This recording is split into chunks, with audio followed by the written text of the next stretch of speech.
Edition of Sunday Swim here at Matty Fish. I know we haven't done this for a couple weeks. Sorry about that, guys. Just kind of had some things going on.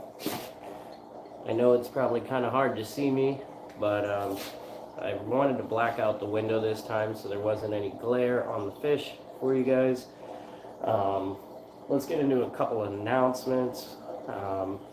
So next video coming up is going to be our first fish featurette video. That's going to be on our Taiwan reef cichlid, who is named Brody. Shout out to Cat Rose again for naming our Taiwan reef. In fact, that being said, guys, I think maybe I'll do another fish naming video perhaps. Maybe I'll do those together and have that be a part of that as well. We'll see. If you haven't seen it yet, we finally got our Buccochromis leptoris green. Some of you that have seen the video already, if you haven't though, go check it out. I will post some links in the description for both of the videos. Let me kind of explain that for a second. So I'm still working on getting some editing software together and spending a little more time doing editing of videos to bring you guys some better content. I'd like to kind of get on that. It's a little hard with my real world job. I'm a chef, work quite a few hours. However, guys, so anyways, those videos ended up in two parts because when I was trying to transition my camera around, I accidentally stopped my video and it would not let me combine them. But anyways, I will put the link in the description for both of those videos, so if you guys haven't seen them yet, please go check it out. We'll talk a little bit about that guy in the Sunday Swim and the effect that he's having on this tank right here behind me, our big boy tank with all of our haps and our predator haps and a couple peacocks, and then the unsung heroes. Which are silver dollars, which really were meant to be dither fish, but I mean, they hold their own. I'm shocked. But, you know, it's kind of like I've talked about before, though. You know, to me, they're just dither fish in here. They are, I mean, they're kind of in the category of it works until it does not, because something is not always going to work in this hobby. Which is why you generally try to be very careful about those things and not go under the premise of it's going to work until it does not. But something to be said about those guys. I think I finally decided what I wanted to do with the cube.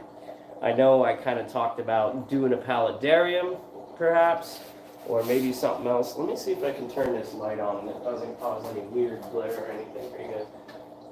Maybe you can see me a little better. There we go. But so something I talked about with the cube after it leaked and I resealed it was doing a paludarium. But I did a pretty solid water test on it, and now I'm not so worried about my resealing skills, so to speak, even though I've never done a rimless tank that big. I think that I'm gonna refinish the stand like I wanted to do when I said that I thought about doing a paludarium, but I think I'm gonna set up some South American cichlids, maybe some geos. I'm not sure. Maybe some geos, maybe some viejas, something of that nature. Maybe I'll go smaller, do some apistos. I don't know. I mean, I kind of just got to delve into it. Whatever I do, if I'm gonna do South Americans, I'm probably gonna end up moving those silver dollars over there, and I think I definitely want to do a fire eel in there as well. But anyways, enough of the announcements and the boring stuff, enough of me chatting you up.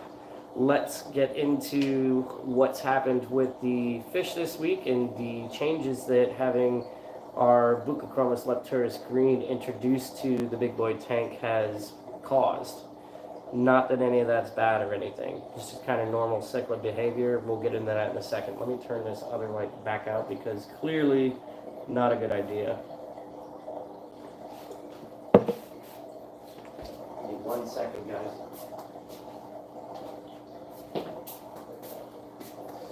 All right. So let's talk about what's been going on with these fish since I put our Buccochromis in here. All well, nothing bad, nothing terrible, as usual. So let's just turn you guys around and we're going to talk about these fish. There we go. So, all right. Tangy, that's our boss right now. Clearly. Dolph has kind of been floating in and out of being boss. I don't even see him. Oh, he's up at the top of the tank right now. So you can't get a good shot at him right now, but Tangerine Tiger, definitely our boss right now. Him and the VC10 and Dolph Lundy are Blue Dolphin. Excuse me, I'm sorry. I don't know why I lost my train of thought like that. I've all been kind of trading spots for the #1 position. Our Star Sapphire is getting real fired up as well. Those are definitely our top 4 fish in terms of the hierarchy right now. I mean, check out, this guy is going from Star Boy to Star Lord. Excuse the dad joke, but I mean, just every week he's getting more chips. Doing really well. Such a pretty fish. And he's also an F1. So his parents are wild. If you don't know what F1 means, that's what that means. It means the parents of the fish were wild caught fish. So basically he's first generation, for those of you that don't know. Our Taiwan Reef has been in that mix as well with the uppers. That kind of rounds out the top 5 fish in the hierarchy in this tank right now. Surprisingly, our little Midnight Peacock has really been making some moves. You know, for lack of a better way of putting it, I'm kind of proud of this guy, actually. He was gray, kind of mopey in here, kind of wanted to be back with his girls in the 112, and I mean, he's really starting to show out a little bit now. And some of the cause and effect of that is these guys, the other, I would say what I would refer to as the lower echelon of the hierarchy, so to speak. There's been a lot of shuffle because I got some guys that are really trying to start to push to color up right now. This Red Empress is kind of getting there, except he's getting overshadowed by our Tetrastigma, who's getting really close to popping. I think that's going to happen in the next 2 or 3 weeks. We'll see. And then also our Silo Tilapia doing the same thing. He was really on fire the other day, if you guys saw that short or not. And then our Friary back here, our Fairy Cichlid, beautiful fish. Just not big enough to get up those ranks, though. I mean, he wants to be. Definitely acts like he wants to be a top 5 fish. And then our bigger predatory haps that were introduced not as long ago, like our Malawi Hawk right here, Aristochromis christii, he's starting to get some color. I know it's kind of hard to see right now because he's up at the top of the tank. And then obviously this week with the addition of our Buccochromis Lepturus Green, I mean, this guy's doing really well. If you saw the unboxing video, he was a little pale when he first went in, but he's actually got a fair amount of color right now, even at this size. Right now, he's about 6.5, 7 inches. Obviously, one day he's going to be a 15, 16-inch fish. So lots of growing to do there, but beautiful, beautiful fish. Can't wait to watch this guy grow up and color up and become that really beautiful, you know, sea foamy green with the yellows and stuff like that that these guys are supposed to get, which you can see he already kind of has a fair amount of that, but I mean, it's nothing compared to what he's going to be one day. And I can't wait to take you guys on that journey with that fish as well. Our black orange dorsal lithobaite, he's doing really well, really dark. Hasn't gotten quite his blue line back yet when he fins up underneath of his orange, but needless to say, Vader here is doing just fine. I think once he puts on a little bit more size, that blue line's going to come back. That's just kind of one thing that goes away quick on this guy that I've noticed when he's not so feeling himself within the ranks, so to speak. Our Venustus doing really well here. I know I've said forever that I've been on the fence about whether or not it was a male or a female. Still on the fence, but as you can see, I'm starting to see a little more angularity in the anal fin. So maybe. I know some people are going to say, oh, well, there's no blue face or anything like that. But, you know, one, that comes with time. And two, not all variants, there's a couple different variants of Venustus. Not all variants actually get that full blue face, like what you would expect in the purer strain. This guy was a Petco product, so I'm not sure. Maybe it could be one of those that is going to be a male, but it's just never going to get that like traditional blue face, perhaps. Um, which, you know, in turn is it's okay. It just means that the fish is not particularly the purest bred fish, perhaps. We'll see though. Everybody else doing really well in this tank too. Our only known female in this tank are Redfin Bourrier. She's doing just fine. My wife's favorite fish. She named it Flare. OG the Obi, still looking beautiful as ever. Still kind of a bit of an a-hole, but you know, that's Obi's doing Obi things. Him and the Friary and our Otter Point really kind of have it out a lot, and with our electric blue hap as well. Another guy that's still kind of taking his time that I'm waiting to pop off. It's going to be a minute. It's going to be this Rostratus right here. I'm starting to see more angularity in this guy as well. So I'm assuming that I have a male. It's really hard to tell with these guys for a long time though. Right now this fish is about 5 or so inches. And they really don't even start to show color, especially in a mixed species tank, until, you know, 6, 7 or so inches. It really just depends. But I have some faith, so maybe it'll turn out that that's going to be a male, hopefully, because it's going to be a really beautiful fish, as I've always talked about. And if not, maybe we'll just have to get a male. Perhaps maybe even a Royal Sienna. We'll see. So that's what's been going on here in the big boy tank since our Bucco was introduced. It's funny, actually. I've always talked about the Frontosa and how he's from Tanganyika, but he doesn't exactly belong in here. And now he goes behind everybody. But, you know, he's one cool customer. Nobody bothers him. He doesn't really bother anybody, except I noticed when the first night that I put the Bucco in, the Bucco was just kind of swimming near him, checking him out, and this Frontosa really flared himself up. He didn't, like, you know, try to grapple with the Bucco or anything, but he definitely flared himself up and kind of shimmied his way toward the Bucco until the Bucco backed down, and that's the first time I've seen that out of this fish. But, you know, I'm sure it's been happening, and I just haven't caught it before, but he is one cool customer, even though he's probably the smallest fish in the tank. With the exception of our Copa de Chromas here, who's really colored down because he needs to put some size on. He's about 4 inches, and in relative comparison, the majority of these fish are 5.5 to 7 or so inches, so about hand-sized, if that puts it into perspective. Why don't we get into what's been going on in some of the other tanks real quick? So we'll talk about the 112.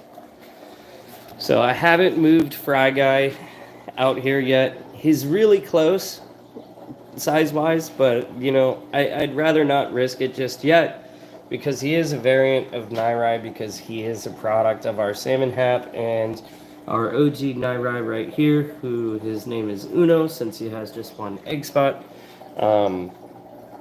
But, you know, we also have our piebald Nairai who's up here. Everybody acting like they're hungry. They get fed so well. I want them to come down so you guys can see better. There's our piebald Nairai with his nice gold and everything. But that being said, you know, because there's already a couple Nairai in here, I'm a little concerned with him being a Nairai variant at his size that they may pick on him. And I don't want that to happen. We'll see.